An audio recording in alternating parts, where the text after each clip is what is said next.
Congratulations on Life Christian University's 10th anniversary grand commencement. I'm honored to be an LCU graduate. It is an institute of excellence, and I'm thrilled to see how God is expanding it so quickly around the world.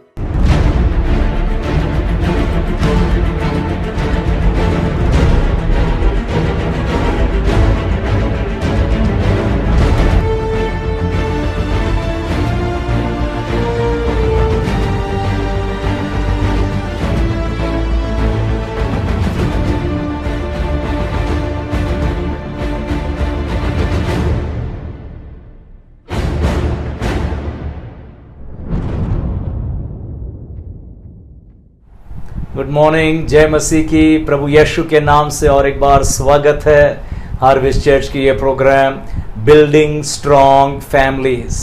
और हमारा उद्देश्य यही है प्रभु के वचन पवित्र शास्त्र Bible के द्वारा ही आपके घर परिवार को दृढ़ कर सके। परमेश्वर ने जो कुछ ही बनाया वचन को भेज करके वो बनाता है। बाइबल में लिखा है धर्मी जन की प्रार्थना से बहुत कुछ होता है। यहाँ पर आपके लिए प्रार्थना की जा रही है और कितने सारे प्रेयर रिक्वेस्ट और जवाब हमें मिल रहा है।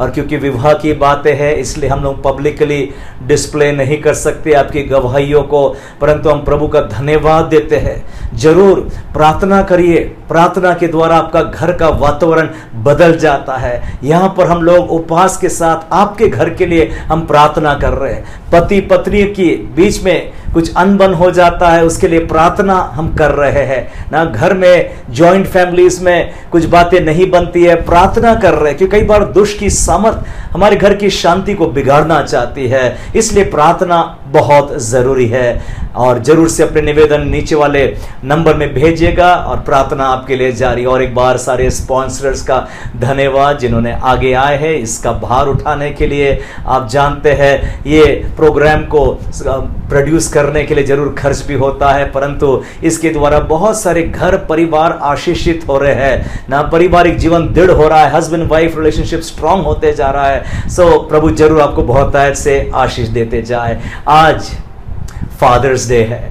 Happy Father's Day to all the proud fathers जो आज इस प्रोग्राम को सुन रहे हैं। प्रभु आप सभी को बहुत ऐसे आशीष दे, नया बल दे, शक्ति दे। देखिएगा फादरहुड एक सिंबल है हार्डवर्क का, सैक्रिफाइस का। एक फादर वो होता है जो बोझ और भार बड़े प्रेम से उठाता है, जो अपने परिवार की कितनी चिंता करता रहता है। पिता वो होता है जो घर को सुरक्षा देता है, घर की सुरक्षा के लिए कुर्बानी भी देने को तैयार हो। पिता तो वो भी हो जाता कई बार बैंकर और एटीएम मशीन बन जाता है। बच्चे कई बार डैडी के पास आते हैं और सारी नीड्स के लिए ही आशा लगाते हैं। सो फादरहुड भी एक बहुत जिम्मेवारी लेकर के आता है। आप जानते जब आपकी शादी हुई थी आप एक सिर्फ पति थे, अब बच्चे पैदा होने के बाद में पिता पुकारे गए, एडिड रिस्पॉन्सिबिलिटी। सबसे पहले तो बैचलर थे, अकेले थे, शादी हो गई, वाइफ की रिस्पॉन्सिबिलिटी ना, बच्चों की रिस्पॉन्सिबिलिटी। पर विश्वास करिएगा ना, एक एक टाइटल जो आपके जीवन में जुड़ते जा रहा है उसके द्वारा प्रभु आपको और बल देगा, शक्ति देगा, ताकि आपका घर दृढ़ हो सके, निर्माण हो सके ना, मजबूत हो सके। आप घबराइए मत, परमेश्वर भरोसा करे। ये घर परमेश्वर का है, प्रभु ने आपको बच्चे दिया है, प्रभु उनकी पालन पोषण भी करता है और बढ़ाता है। फादर्स डे में आज मैं पूरा विषय फादर्स पर ही लेना चाहता हूं और ये तो बहुत लंबा विषय होता है, परंतु शॉर्ट में कुछ मुख्य बातें जो आप फादर्स को कुछ हेल्प करेगी आपके परिवार को दृढ़ करने के लिए। पहली बातें कुछ पिता के हम प्रेम के बारे में सीखने वाले हैं। और पहला बात है, पॉइंट है इसका, father's love does not change. एक पिता का प्रेम बदलता नहीं है। और इसके लिए मैं दृष्टांत लेना चाहता हूं बाइबल से, लूक 15 चैप्टर में 18, 19 और 20 कलम जो उड़ाऊ पुत्र के बारे में लिखा है। लूक 15 चैप्टर 18 कलम में लिखा है, इस पुत्र ने कहा मैं अब उठकर अपने पिता के पास जाऊंगा और उससे कहूंगा कि पिताजी मैंने स्वर्ग के विरोध और मैंने तेरे दृष्टि में पाप किया है। वर्स 19, अब मैं इस योग्य नहीं रहा कि तेरा पुत्र कहलाऊं, मुझे अपने एक मजदूर या नौकर के नाई रख ले। 20 कलम। तब वो उठकर अपने पिता के पास चला। वहां अभी दूर ही था कि उसके पिता ने उसे देखकर तरस खाया और दौड़कर गले लगाया और बहुत चूमा।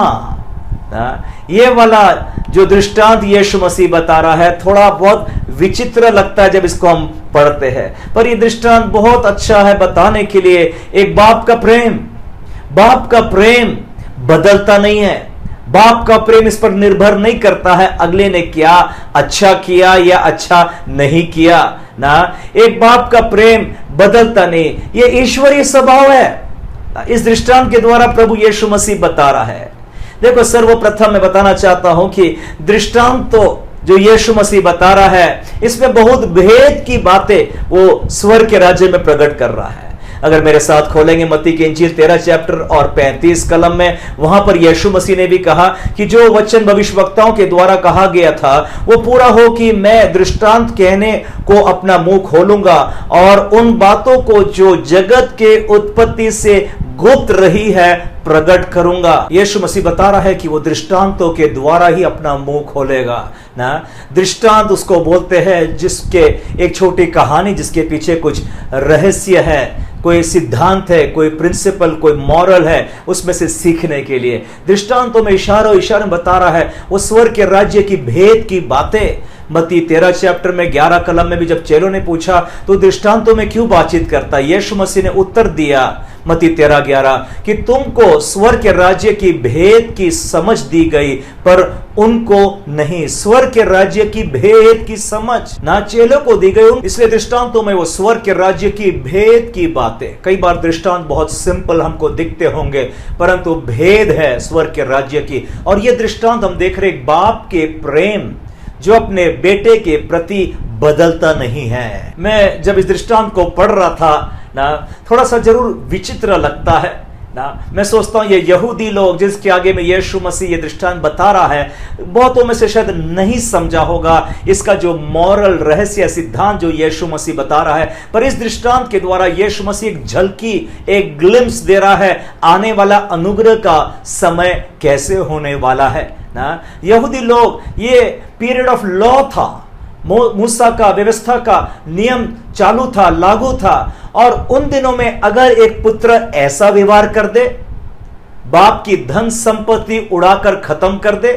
अगर हम इस पाठ को 13, 14, 15, 16 कलम में देखते हैं तो इस पुत्र के बारे में लिखा है इसने इसके बाप की संपत्ति कैसे उड़ा दी। पढ़िएगा मेरे साथ में 13 कलम। और बहुत दिनों के बीतने थे कि छुटका पुत्र सब कुछ इकट्ठा करके, सब कुछ पूरा धन संपत्ति इकट्ठा करके दूर देश को चला गया और वहां कुकर्म में अपनी संपत्ति उड़ा दी। कुकर्म ना, राइटियस लिविंग, वाइल्ड लिविंग ना, सब कुछ बर्बाद कर दिया। 14 कलम। जब वह सब कुछ खर्च कर चुका तो उस देश में बड़ा अकाल पड़ा और वहां कंगाल हो गया। 15 कलम। और वहां उस देश के निवासियों में एक के यहां जा पड़ा, उसने उसे अपने खेतों में सूअर चराने के लिए भेजा ना। इस पुत्र ने अपने सारी संपत्ति उड़ा दी ना। उस आगे में लिखा है बड़े भाई ने बोला था इसने तो वेश्याओं के ऊपर में संपत्ति को उड़ा दिया। कुकर्म करके ना, सब खोटे और गलत काम पर, दुनियादारी, ऐश, सब में अपना पूरा संपत्ति उड़ा, सब कुछ खर्च कर चुका था।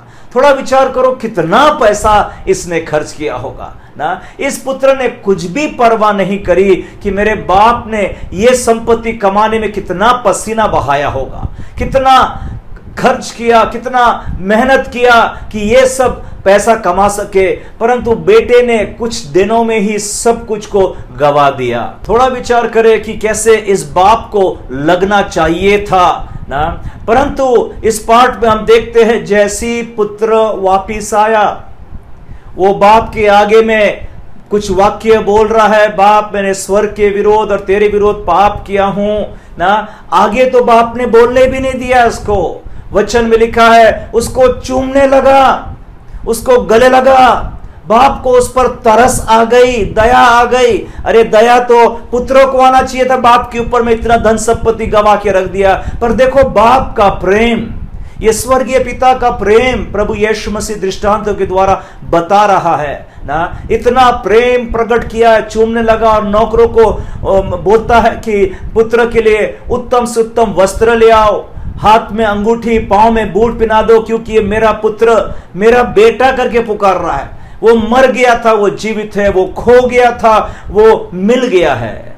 मैं सोच रहा हूं ये जब यहूदियों ना जो व्यवस्था के समय में रहते थे इस दृष्टांत को सुन रहे होंगे, इनको समझना नहीं होगा, बहुत तो उठ के भी चले गए होंगे। ऐसा कोई बाप नहीं करता है, ये शायद बोल रहे होंगे ना। वो ये तो कह रहे होंगे उल्टा कि ऐसा पुत्र अगर वापस भी घर आ जाए तो उसको तो खूब ठोकाई होना चाहिए, उसको तो जेल में बंद कर देना चाहिए, उसको तो कम से कम 1 महीना तो कुत्ते का खाना खिला देना चाहिए, जब तक ये पछताव ना करे, अपनी गलती को समझे ना कितना बड़ा इसने गलती किया और कितना रकम गवा करके आ गया।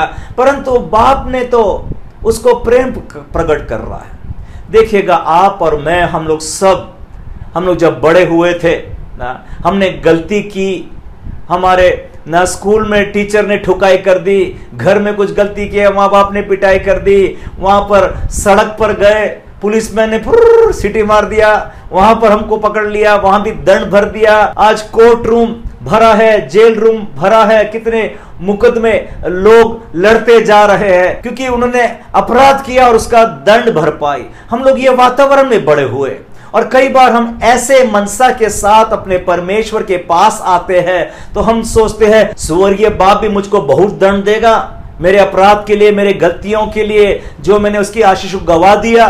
पर इस दृष्टांत के द्वारा प्रभु यीशु मसीह बता रहा अनुग्रह का समय कैसा होगा, वो स्वर्गीय पिता का दिल कैसा है, यीशु मसीह इस दृष्टांत के द्वारा बता रहा है। कई बार बहुत सारे लोग गलत अंगीकार भी कर लेते हैं, वो उनके जीवन में कुछ बुरा अगर हो गया तो उनको याद आता है मैंने 20 साल पहले 10 साल पहले वो पाप किया था, उसका दंड मेरे ऊपर में आ पहुंचा है ना। और ये विचार से मन को भर लेते हैं और निराशा में डूबते चलते हैं, सोचते कोई भी नहीं मदद कर सकेगा। परंतु इस दृष्टांत के द्वारा यीशु मसीह बता रहा है स्वर्गीय पिता का प्रेम, स्वर्गीय पिता का प्रेम बदलता नहीं है। स्वर्गीय पिता का प्रेम इस पर निर्भर नहीं करता हमने क्या किया और क्या नहीं किया। उसका प्रेम तो बिना शर्त वाला है, बिना शर्त वाला है। हाँ जरूर हमने पाप किया है, परंतु तुम आगे मन फिराओ, पछताव करो, हम क्षमा की प्रार्थना मांगे यीशु के आगे में और प्रभु मेरे जीवन को पूर्ण निर्माण कर देता है। इस बाप ने कहीं भी बेटे को नौकर तक भी नहीं पुकारा, उसको गाली गलौज भी नहीं बोला, डंडे भी नहीं मारा, पर देखो कैसा प्रेम प्रकट किया। ये पिता का प्रेम मेरे जीवन को पूर्ण निर्माण कर देता है, रीबिल्ड करता है, रीन्यू कर देता है, बेटर देन बिफोर भी बना देता है। इतना अति महान एक बाप का प्रेम होता है ना। ये दृष्टांत के द्वारा यीशु मसीह हमें बता रहा है केवल हमको मन फिराओ, पछताव करो, अपनी गलती को कबूलो। मैं सोचता हूं ये दृष्टांत को जब बता रहा था यीशु मसीह, अब जब ये बेटे को क्षमा मिल गई और इसका जीवन पूर्ण निर्माण हो गया है, मैं सोचता हूं ये बेटा तो एक सबसे अच्छा पुत्र बन गया होगा पूरे गांव भर में। जो व्यवस्था और दंड और डंडा इसको नहीं समझा सकी सिखा, पर प्रेम के द्वारा वो सीख लिया, समझ लिया और जीवन सुधर गया। मैं उन पिता के लिए मैं कहना चाहता हूं जिनके घरों में ऐसे पुत्र भी है, जिन पर आपने बहुत डंडा भी चलाया, खूब उनको धमकियां भी दिया, पर सुधरे नहीं। थोड़ा स्वर्गीय पिता का प्रेम को हम प्रकट करके देखें। ये स्वर्गीय पिता का प्रेम प्रकट करना ये आपकी कमजोरी नहीं दिख रही है, पर ये आपका बड़ापन दिख रहा है। इस उड़ाऊ पुत्र ने कितना कुछ गवा दिया, पर बाप के प्रेम ने इसके जीवन को बदल दिया था। ये पूर्ण निर्माण इसके जीवन को क्या कर देता और कहता ये मेरा पुत्र मर गया था, जीवित है, खो गया था, मिल गया, आओ हम लोग जश्न करेंगे। बहुत आनंदित करने लगा। देखिएगा ये पहला पॉइंट फादर्स लव के बारे में, पिता का प्रेम इस पर हमारी परिस्थितियों पर ना बदलता है। आज हम भी यीशु मसीह के पास, और यीशु मसीह खुद ने कह दिया मैं पापियों को दंड देने को नहीं आया परंतु बचाने के लिए आया। मैं कहता हूं ये एक ईश्वरीय गुण है ऐसा प्रेम को प्रकट करना, जैसे इस पिता ने प्रकट किया कि बच्चों ने बुरा भी किया होगा पर फिर भी हम उससे प्रेम के साथ में जवाब हम देने पाए। सचमुच में एक बहुत बड़ा चुनौती हमारे सामने में है, पर अगर हम ईश्वरीय गुण स्वभाव को प्रकट करेंगे, हमारा घर सुधरता जाएगा, हमारा घर बढ़ता जाएगा, बनता जाएगा ना। इसलिए पहला पॉइंट इस फादर्स डे में आपके लिए है, जो फादर्स है ना, एक ऐसा प्रेम अपने परिवार के लिए हम प्रकट करने पाए जो बिना शर्त वाला है, जो इस बातों पर निर्भर नहीं करता हमको क्या मिला या ना मिला, परंतु अगले की भलाई भलाई भलाई भलाई भलाई ही करते जाए हम।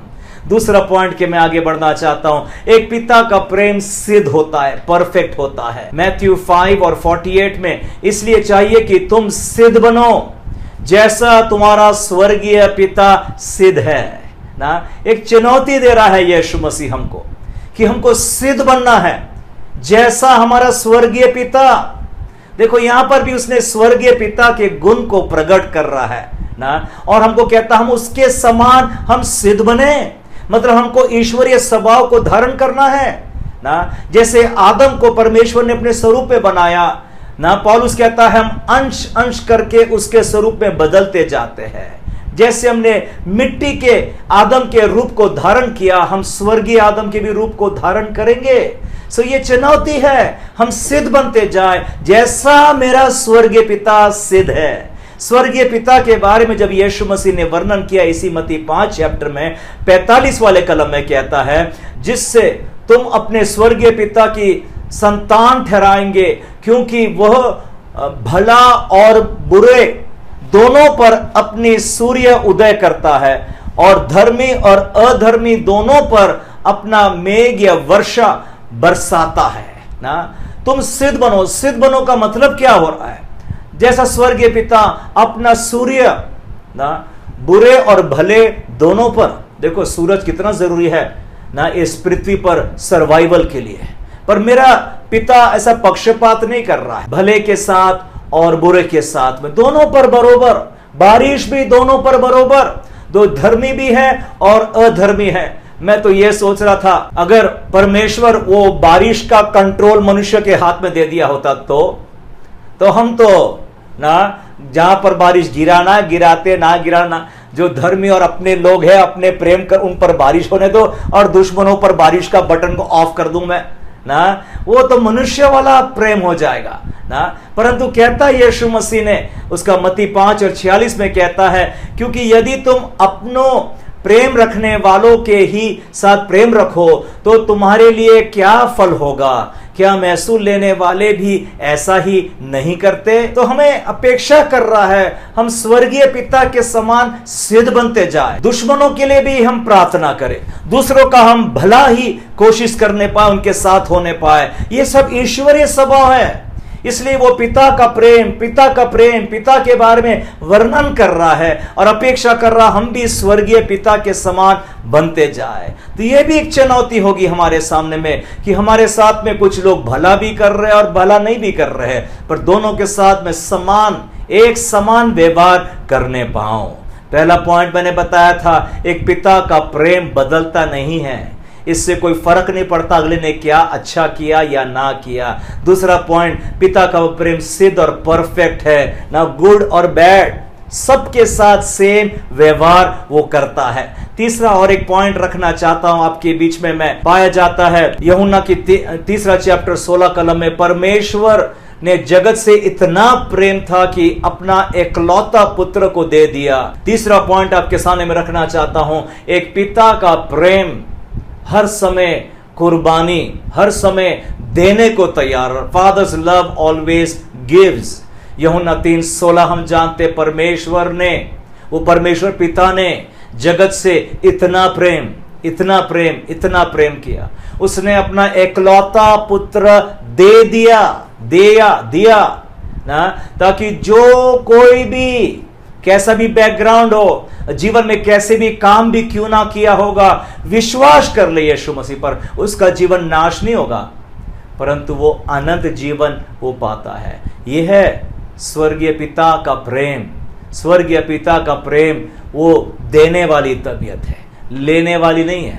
मेरे को क्या मिलेगा मेरा क्या लाभ होगा ना। एक बाप का हृदय हर समय देने को तैयार हो जाता है। पौलुस ने कहा रोमन्स 8 चैप्टर में और 32 में, जिसने अपने नीच पुत्र को भी ना रख छोड़ा परंतु उसे हमें सबके लिए दे दिया, कि वो उसके साथ हम और सब कुछ क्यों कर ना देगा ना। उसने अपना इकलौता पुत्र हमारे लिए दे दिया।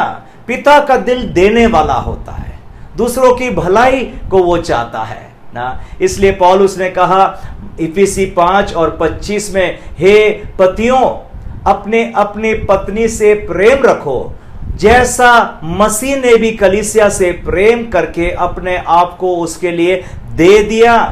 मसीह का प्रेम देखो, मसीह का प्रेम ऑलवेज देता है। मसीह ने कलीसिया के लिए अपने आप को दे दिया, पहले प्रेम रखा और फिर दे दिया ना। लव ऑलवेज गिव्स, और लव जब देता है तो उत्तम और बेस्ट देता है ना।